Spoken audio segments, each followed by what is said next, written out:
ਸਤਿ ਸ਼੍ਰੀ ਅਕਾਲ ਸਾਰਿਆਂ ਨੂੰ। ਇੱਕ ਵਾਰ ਫਿਰ ਤੋਂ ਤੁਹਾਡਾ ਜਿਹੜਾ ਹੈਗਾ ਆਪਾਂ ਸਵਾਗਤ ਕਰਦੇ ਹਾਂ ਆਪਣੇ ਇਸ YouTube ਚੈਨਲ ਦੇ ਉੱਪਰ। ਅੱਜ ਮੈਂ ਤੁਹਾਡੇ ਲਈ ਜਿਹੜੀ ਹੈਗੀ 12ਵੀਂ ਕਲਾਸ ਦੇ ਬੱਚਿਆਂ ਦੇ ਲਈ ਇੰਪੋਰਟੈਂਟ ਕੁਐਸਚਨਸ ਦੀ ਸੀਰੀਜ਼ ਲੈ ਕੇ ਆਇਆ ਬਿਜ਼ਨਸ ਸਟੱਡੀ ਦੇ। ਠੀਕ ਹੈ ਨਾ, ਤਾਂ ਵੀਡੀਓ ਨੂੰ ਜਿਹੜਾ ਹੈਗਾ ਸਭ ਨੇ ਸਟਾਰਟਿੰਗ ਤੋਂ ਲੈ ਕੇ ਐਂਡ ਤੱਕ ਚੰਗੇ ਤਰੀਕੇ ਨਾਲ ਦੇਖਣਾ, ਔਰ ਇਸ 'ਚ ਮੈंने ਜਿੰਨੇ ਵੀ ਕੁਐਸਚਨ ਜਿਹੜੇ ਹੈਗੇ ਤੁਹਾਨੂੰ ਦੱਸੇ ਹੋਣਗੇ ਉਹ ਤੁਹਾਨੂੰ ਸਾਰਿਆਂ ਨੇ ਚੰਗੀ ਤਰ੍ਹਾਂ ਤਿਆਰ ਕਰਨੇ ਹੈਗੇ। ਬਹੁਤ ਹੀ ਜ਼ਿਆਦਾ ਇੰਪੋਰਟੈਂਟ ਰਹਿਣ ਵਾਲੇ ਹੈਗੇ, ਇਸ ਕਰਕੇ ਵੀਡੀਓ ਨੂੰ ਧਿਆਨ ਨਾਲ ਸਭ ਨੇ ਦੇਖਣਾ ਹੈਗਾ ਔਰ ਕੁਐਸਚਨਸ ਨੂੰ ਚੰਗੀ ਤਰ੍ਹਾਂ ਇੱਕ ਜਗ੍ਹਾ ਜਿਹੜਾ ਹੈਗਾ ਆਪਣੇ ਨੋਟ ਡਾਊਨ ਕਰ ਲੈਣੇ ਹੈਗੇ। ਠੀਕ ਹੈ, ਤਾਂ ਵੀਡੀਓ ਨੂੰ ਲਾਈਕ ਕਰ ਦਿਓ, ਆਪਣੇ ਦੋਸਤਾਂ ਤੱਕ ਜਿਹੜੀ ਹੈਗੀ ਇਸਨੂੰ ਸ਼ੇਅਰ ਕਰ ਦਿਓ, ਔਰ ਚੈਨਲ ਨੂੰ ਜਿਹੜਾ ਹੈਗਾ ਸਾਰੇ ਜਣੇ ਸਬਸਕ੍ਰਾਈਬ ਕਰ ਦਿਓ। ਕਰੀਏ ਸਟਾਰਟ। ਬਿਜ਼ਨਸ ਸਟੱਡੀ ਦੇ ਸਿਲੇਬਸ ਦੀ ਅਗਰ ਆਪਾਂ ਗੱਲ ਕਰੀਏ ਤਾਂ ਆਪਾਂ ਨੂੰ ਪਤਾ ਕਿ ਆਲਮੋਸਟ ਅਗਰ ਆਪਾਂ ਲਗਾ ਕੇ ਦੇਖੀਏ ਤਾਂ ਆਪਣਾ ਜਿਹੜਾ ਸਿਲੇਬਸ ਹੈ ਉਹ ਦੋ ਪਾਰਟਸ ਦੇ ਵਿੱਚ ਡਿਵਾਈਡਡ ਹੈ। ਪਾਰਟ ਏ ਜਿਹੜਾ ਹੈਗਾ ਆਪਣੇ ਕੋਲ ਮੈਨੇਜਮੈਂਟ ਦਾ ਹੋਏਗਾ ਪੂਰਾ ਦਾ ਪੂਰਾ। ਠੀਕ ਹੈ, part A comprises of management. Nearby exam ਦੇ 80 ਮਾਰਕਸ ਦੇ ਵਿੱਚੋਂ 60 ਮਾਰਕਸ ਦੀ ਵੇਟੇਜ ਜਿਹੜੀ ਹੈਗੀ ਹੈ ਉਹ ਮੈਨੇਜਮੈਂਟ 'ਚੋਂ ਆਉਣੀ ਆਪਾਂ ਨੂੰ। ਔਰ ਪਾਰਟ ਬੀ ਅਗਰ ਆਪਾਂ ਲਗਾ ਕੇ ਦੇਖੀਏ ਤਾਂ ਕਵਰ ਅਪ ਜਿਹੜਾ ਹੈਗਾ 3 ਚੈਪਟਰਸ ਨਾਲ ਮਿਲ ਕੇ ਆਪਣਾ ਹੋਏਗਾ, that is our financial management. Part B के 2 चैप्टर्स की वीडियोज़ जी है ऑलरेडी अपलोड कर दी है, तो जिसने भी चैप्टर समझने होंगे अपने चेक कर लियो। दूसरा अगर आप लगा के देखिए तो मार्केटिंग,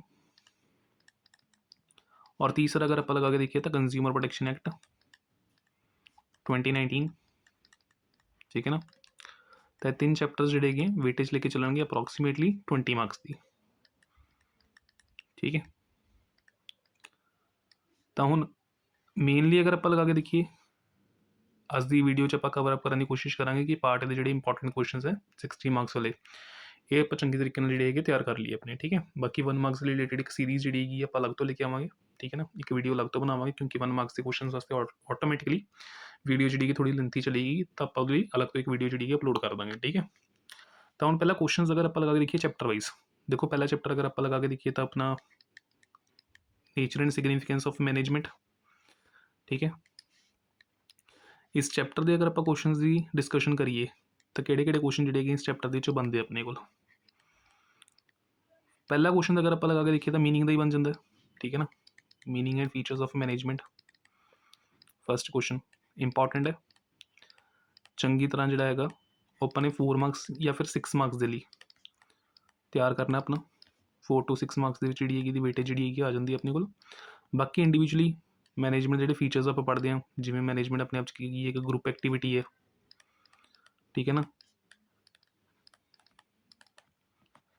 मैनेजमेंट अपने आप अगर आप लगा के देखिए तो परवेसिव इन नेचर है। इस तरीके के इंडिविजुअल क्वेश्चनस फीचर के विचों 2 नंबर के भी अपने को जोड़े पूछे जा सकते हैं। ठीक है ना, तो इन्होंने क्वेश्चन को आप इग्नोर नहीं कर सकते, इस करके मैनेजमेंट के फीचर्स जोड़े चंगी तरह अपने जोड़े याद करने अपने। ठीक है, नैक्सट इस तो बाद इस चैप्टर अगर अपने को लगा के देखिए तो दूसरा जो मेन क्वेश्चन अपने को बन जाए that is our objectives of management. Objectives के अगर आप लगा के देखिए तो ऑब्जेक्टिव्स का पूरा क्वेश्चन बहुत मुश्किल है कि पेपर च अपन देखने को मिले, बट इस जो अपने 3 तरीके के ऑब्जेक्टिव्स डिफाइन किए गए हैं उन्होंने उपर कला कल ऑप्शन जो अपन देखने को मिल सकता है, जिस अगर आप लगा के देखिए तो अपने ऑर्गेनाइजेशनल ऑब्जेक्टिव्स हैं, इस तो अलावा सोशल ऑब्जेक्टिव्स हैं, तो इस तो अलावा कुछ परसनल या ह्यूमन ऑब्जेक्टिव्स है। ठीक है, तो इन्हों कल्ले कल्ले अपने चंगी तरीके जोड़ा है कवर अप करना है। ठीक है, नैक्सट इस तो बाद लैवल्स ऑफ मैनेजमेंट, जिस अपने टॉप मिडल तो लोअर लैवल ऑफ मैनेजमेंट की आप डिस्कशन करते हैं, तो आपको ये पता होना चाहिए कि इन्होंने लैवल्स ऑफ मैनेजमेंट के टॉप लैवल के अंदर कौन होंगे, मिडल लैवल के अंदर कौन होंगे और लोअर लैवल के अंदर कौन होंगे, और एटलीस्ट 2 फंक्शनस आपको पता होने चाहिए सब के किहड़े होंगे। तो टॉप है, मिडल है, तो लोअर लैवल है। बाकी लोअर लैवल एक दूजा नाम ध्यान रखियो ना, सुपरवाइजरी लैवल। ठीक है ना, पेपर च कई बार एवं पूछ लेंगे what are the various functions of supervisory level of management. तो सुपरवाइजरी बेसिकली की है लोअर लैवल मैनेजमेंट ही है। ठीक है ना, तो परसनस किहड़े अंदर इंकलूड होंगे एंड इन्होंने फंक्शनस किहड़े है, एटलीस्ट 2 याद रहने चाहिए अपन। ठीक है, घट्टो घट्ट वध तो वध जिन्ने मर्जी कर लो, कोई चक्कर नहीं है, पर घट्टो घट्ट 2 याद होने चाहिए अपन। ठीक है, बाकी सिंपल जहा question, is management a science और आर्ट, तो दोनों ही स्टेटमेंट सही है। मैनेजमेंट जी है अपने आप एक साइंस भी है, आर्ट भी है और प्रोफेशन भी है। ठीक है, तो यह बेसिक जी चीज़ है। नैक्सट इस तो बाद अगर आप लगा के देखिए तो मैनेजमेंट के फंक्शंस इंपॉर्टेंट है 6 मार्क्स के लिए। जिस च अपना planning, organising, staffing, directing, controlling सारा कुछ आ जाएगा। Planning, organising, staffing, directing, controlling, coordinating, ये अपनी कोऑर्डिनेटिंग होगी, कंट्रोलिंग। ठीक है ना, ये फंक्शनस ਜਿਹੜੇ ਹੈਗੇ ਆਪਣੇ ਕੋਲ 6 ਮਾਰਕਸ ਦੇ ਵਿੱਚ ਆ ਸਕਦੇ हैं। ठीक है, रेस्ट अगर आप लगा के देखिए तो फीचर्स ऑफ मैनेजमेंट प्रिंसिपल्स, ठीक है ना, मैनेजमेंट प्रिंसिपल्स ऑफ मैनेजमेंट के फीचर्स ਜਿਹੜੇ ਹੈਗੇ 2 ਮਾਰਕਸ ਦੇ ਵਿੱਚ ਆਪਣੇ ਕੋਲ ਆ ਸਕਦੇ हैं। ਹੈਨਰੀ ਫਿਊਲ ਦੇ ਪ੍ਰਿੰਸੀਪਲਸ ਜਿਹੜੇ 14 ਦਿੱਤੇ ਹੋਏ हैं ਉਸ 'ਚੋਂ ਕੋਈ 4 ਐਕਸਪਲੇਨ ਕਰਨ ਨੂੰ ਕਹਿ ਸਕਦੇ ਆਪਾਂ ਨੂੰ, ਜਾਂ ਫਿਰ ਡਾਇਰੈਕਟਲੀ ਅਗਰ ਆਪਾਂ ਲਗਾ ਕੇ ਦੇਖੀਏ ਤਾਂ 2 ਮਾਰਕਸ ਦੇ ਵਿੱਚ ਡਾਇਰੈਕਟ ਨਾਮ ਦੇ ਕੇ ਆਪਾਂ ਨੂੰ ਆ ਸਕਦਾ। ठीक है ना, मेन अगर प्रिंसिपल्स की अगर आप गल करिए तो उस अपने को एक तो डिवीजन ऑफ वर्क आ जाता है, स्कैलर जिन आ जाता अपने को, unity of command and unity of direction आ जाता अपने को, जिहड़े कि मोस्टली पूछे जाते हैं। ठीक है ना, मैं उन्होंने गल कर रहा। Unity of command, unity of direction, इस तो अलावा प्रिंसिपल ऑफ ऑर्डर आ जाता अपने को। ठीक है ना, तो ये कुछ इंपॉर्टेंट प्रिंसिपल्स है। मैं ये नहीं कह रहा कि इन्होंने ही आएगा, बट ये मेन प्रिंसिपल्स है जिन्होंने क्वेश्चन जो है ज़्यादातर पूछ लिता जाता अपने को। ठीक है ना, बाकी एक नंबर कई बार गैंग प्लैंक पूछ लेंगे है। ठीक है, so these are the mostly repeated principles अगर आप लगा के देखिए जोड़े कि पूछे गए हैं हेनरी फियूल के। ठीक है, बाकी इस तो अलावा फिर साइंटिफिक मैनेजमेंट प्रिंसिपल्स,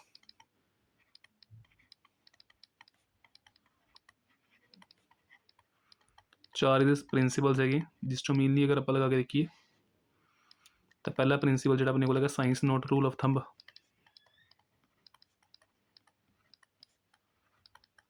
इंपॉर्टेंट है। एक थोड़ा बहुत मैं कह सकता कोऑपरेशन नॉट इंडिविजुअलिज्म।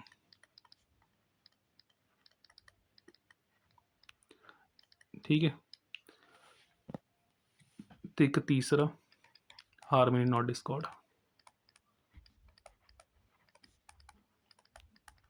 जिस दे विचों ये दो जिहड़े हैगे वो इंपॉर्टेंट है ज़्यादा, बाकी दी टेक्नीक्स हैगी।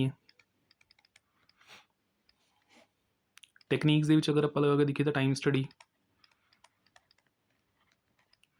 मैथड स्टडी, मोशन स्टडी, तो एक फंक्शनल फॉर्मनशिप,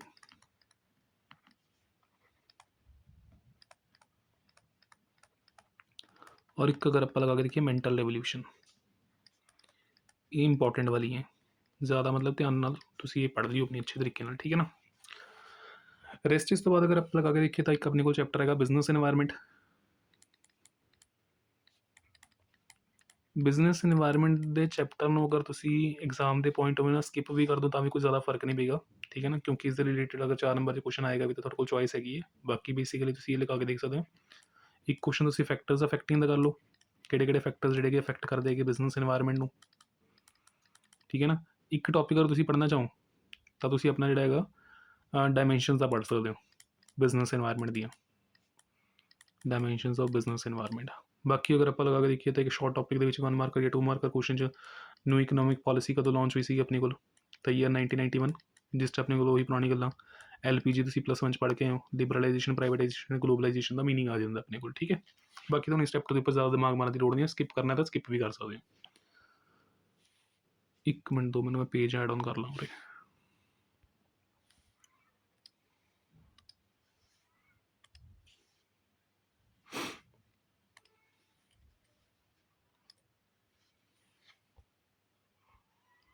ठीक है, नैक्सट इस तो बाद अगर आप लगा के देखिए तो जो मैनेजमेंट के अपने को फीचर फंक्शन से उन्होंने उपर अगर आप लगा के देखिए तो पूरे पूरे चैप्टर्स अपने को बने हुए हैं, जिस प्लैनिंग हो गया, ऑर्गेनाइजिंग हो गया,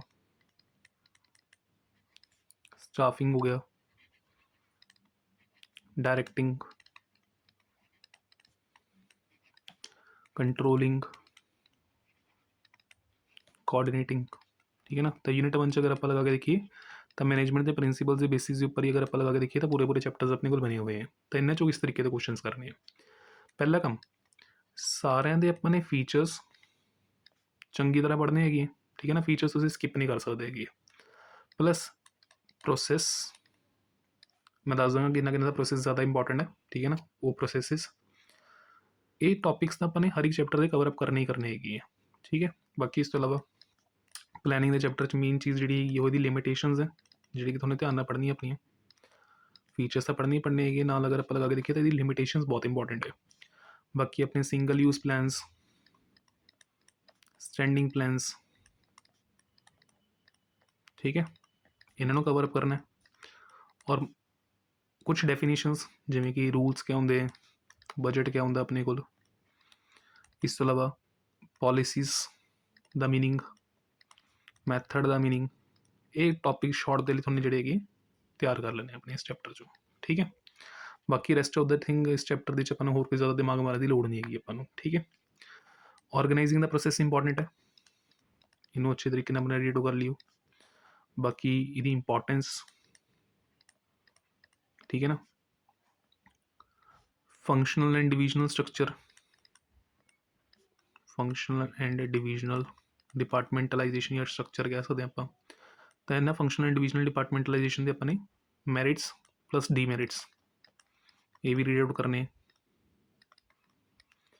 ਇੱਕ ਡਿਫਰੈਂਸ ਆਪਾਂ ਨੇ ਫਾਰਮਲ ਅਤੇ ਇਨਫਾਰਮਲ ਦਾ ਵੀ ਕੰਪਲੀਟ ਕਰਨਾ, ਠੀਕ ਹੈ। ਸੈਂਟਰਲਾਈਜੇਸ਼ਨ ਐਂਡ ਡੀਸੈਂਟਰਲਾਈਜੇਸ਼ਨ ਦਾ ਡਿਫਰੈਂਸ ਕਰ ਲੈਣਾ ਇੱਕ।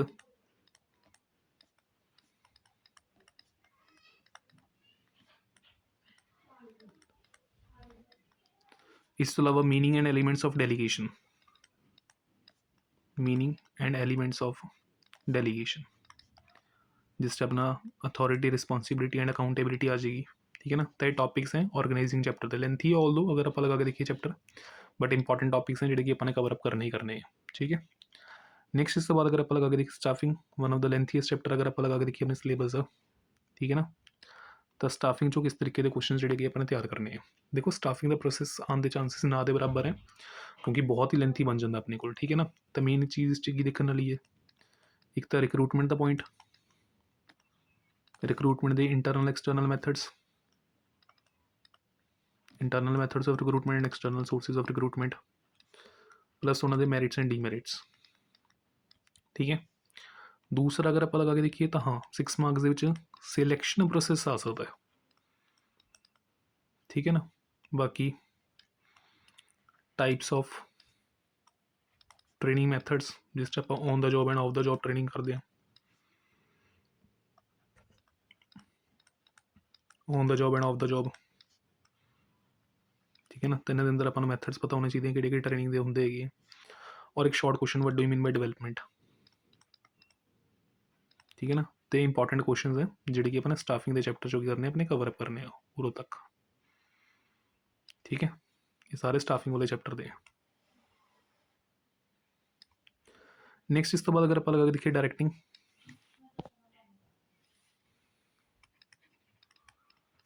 डायरैक्टिंग दे भी अगर आप लगा के देखिए तो मीनिंग, इंपॉर्टेंस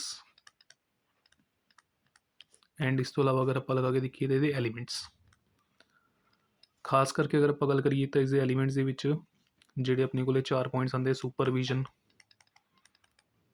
मोटिवेशन, लीडरशिप,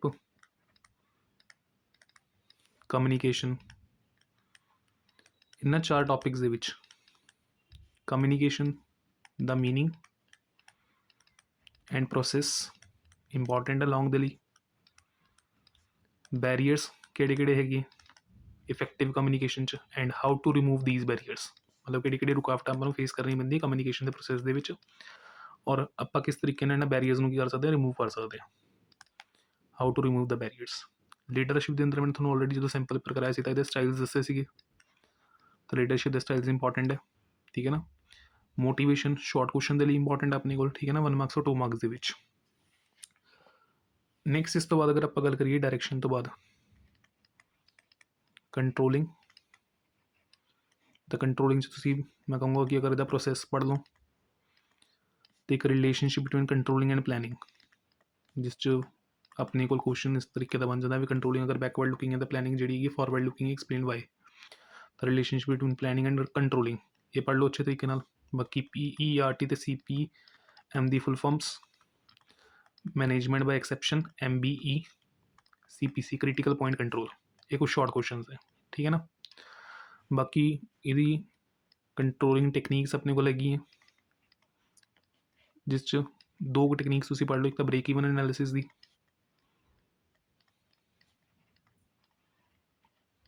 और एक अपनी जीरो बेस बजटिंग, ये इंपॉर्टेंट है, ठीक है। एंड लास्ट अगर आप लगा के देखिए तो अपने को चैप्टर है कोऑर्डिनेशन का, तो कोऑर्डिनेशन के टॉपिक के अंदर अपने को लिखता मीनिंग हो गया एक coordination is the sense of management,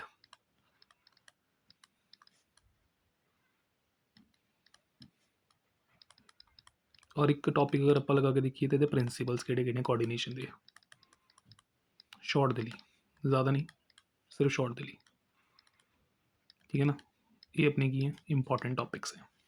बाकी पार्ट बी अगर आप लगा के देखिए तो चैप्टर्स की ऑलरेडी मैंने समराइज वीडियो बना रखी है, सिर्फ एक चैप्टर रहता है कंज्यूमर प्रोटेक्शन का, तो वो मैं क्वेश्चन थोड़े लिए डिस्कस कर देना।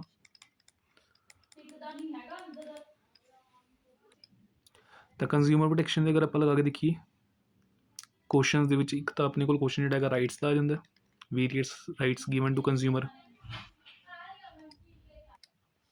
तो राइट्स का क्वेश्चन अपने को एक बन जाता है। दूसरा इस तो बाद अगर आप लगा के देखिए डिफाइन कंज्यूमर,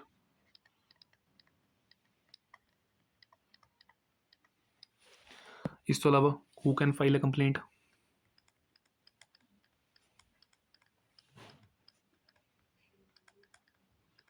और एक क्वेश्चन अपने को रिड्रेसल मशीनरीज का, जिस अपनी state commission, redressal machineries, state commission, national commission and इस तो अलावा स्टेट कमीशन, डिस्ट्रिक्ट कमीशन तो नैशनल कमीशन, इन्होंने उपर जो क्वेश्चन अपने को आ जाता है रिड्रेसल मशीनरीज का, ठीक है ना। So these are the important question of consumer protection जो तुमने कवर करने हैं। बाकी रेमेडीज़ कि अवेलेबल है कंज्यूमर को, मतलब अगर उसना कुछ गलत हो रहा है तो उसको कि रिलीफ्स मिल सकते हैं कंज्यूमर कोर्ट तो, ठीक है ना। तो यह क्वेश्चन तुमने एक बार जो अपना पढ़ लेना है। So these are the important questions जो तुमने सारे ने जो चंगी तरीके अपने कवर अप कर लेने चैप्टर वाइज, ठीक है। बाकी जिन्ना हो सकेगा मेरे तो मैं जल्दी जल्दी कोशिश करांगे इन्हें सारे क्वेश्चन रिलेटेड जोड़े आप डिटेल्ड नोट्स की भी एक वीडियो लेके आइए, पर तब तक जोड़े कि क्वेश्चन अपने चंगी तरीके तैयार करने, और 1 मार्क्स की सीरीज जी मैं जल्दी लेके आऊँगा, ठीक है ना। पर चैप्टर किस तरीके के क्वेश्चन 1 मार्क्स बन सकते हैं, ताकि जो 20 नंबर अपना टारगेट है 1 मार्क्स वाले वो भी आप चंगे तरीके जोड़े अपने फुलफिल कर दिए, ठीक है ना। तब तक इन क्वेश्चन चंगे तरीके अपने तैयार कर लो, सारे जाने तक जी वीडियो शेयर कर दियो, ठीक है ना। और सारे जाने जोड़े चैनल को सबसक्राइब कर लियो जरूर। Thank you.